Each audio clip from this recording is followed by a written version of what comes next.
বিশ্বকাপ ফুটবলের চলমান আসরটি কি সর্বকালের সেরা? না, এখন পর্যন্ত এমনটা কেউ দাবি করছে না, দাবি করবে বলেও মনে হয় না, নানান ঘটনা প্রবাহের কারণে। কিন্তু গোল্ডেন বুটের রেস, সর্বোচ্চ গোলদাতার রেস, আমার ধারণা বিশ্বকাপ ফুটবল ইতিহাসের সর্বকালের সেরা রেস এবার হচ্ছে।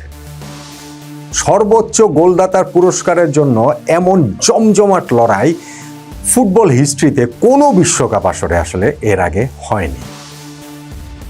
এবার এই পর্যায়ে এসেও দেখুন যে 8 গোল আর্জেন্টিনার লিওনেল মেসি, 8 গোল ফ্রান্সের কিলিয়ান এমবাপ্পের, 7 গোল নরওয়ের আর্লিং হাল্যান্ডের, 6 গোল ইংল্যান্ডের হ্যারি কেইনের, 5 গোল উসমান ডেম্বেলে ফ্রান্সের, এমনকি ধরেন 4 গোলের যে মিকেল ওয়ারজাবাল রয়েছেন স্পেনের, তাকেও আপনি এই রেস থেকে ছিটকে ফেলতে পারেন। জুড বেলিংহামেরও 4 গোল রয়েছে।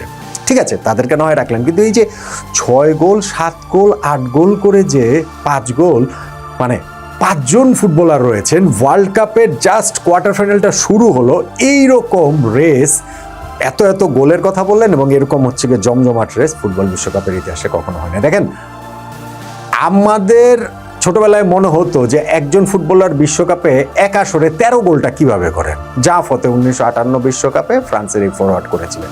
এইবার তো মনে হচ্ছে সেই রেকর্ডটাও না ভেঙে যায়।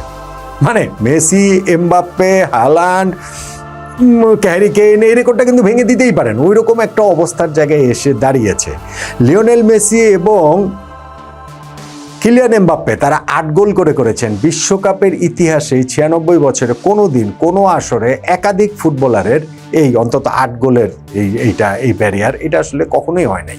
ইনফ্যাক্ট আপনি যদি বলেন যে 1970 বিশ্বকাপে 11 গোল 10 গোল করেছিলেন গেড মুলার, 7 গোল করেছিলেন জেয়ারজিনহো ব্রাজিলের, পশ্চিম জার্মানির মুলার, আর গত বিশ্বকাপে কিলিয়ান এমবাপ্পের 8 গোল, মেসির 7 গোল, এই কিন্তু হচ্ছে গিয়ে 7 এবং তার চেয়ে বেশি গোল একাধিক ফুটবলার করেন। এইবার তো সংখ্যাটা অলরেডি 2 জন হয়ে গেছে, 8 গোল করে ফেলেছেন, এবং সংখ্যাটা আরো বেড়ে যাবে বলেই তো মনে হচ্ছে।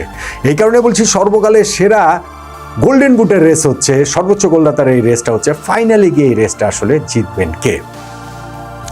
সর্বকালে সেটা বলে অনেকগুলো কারণ রয়েছে। আমি বললাম জাফতের কথা, যে 13টা গোল করেছিলেন এক আসরে, কিংবা তার 4 বছর আগে 1954-তে হাঙ্গেরির সে বিখ্যাত টিমটার স্যান্ডোর কশিস, তিনি 11 গোল করেছিলেন, আর 10 গোল করেছিলেন গেড মুলার পশ্চিম জার্মানির 1970 বিশ্বকাপে। এই তিনের বাইরে কিন্তু ওয়ার্ল্ড কাপের এক আসরে ডাবল ডিজিটে পৌঁছতে পারা আর কোনো ঘটনা নেই। ইনফ্যাক্ট আপনি যদি 1978 থেকে 2018 পর্যন্ত ধরেন, এই 40 বছর সময় যে 11টা বিশ্বকাপ হয়েছে, সেইখানে মোটামুটি বেঞ্চমার্ক ছিল 6 গোল।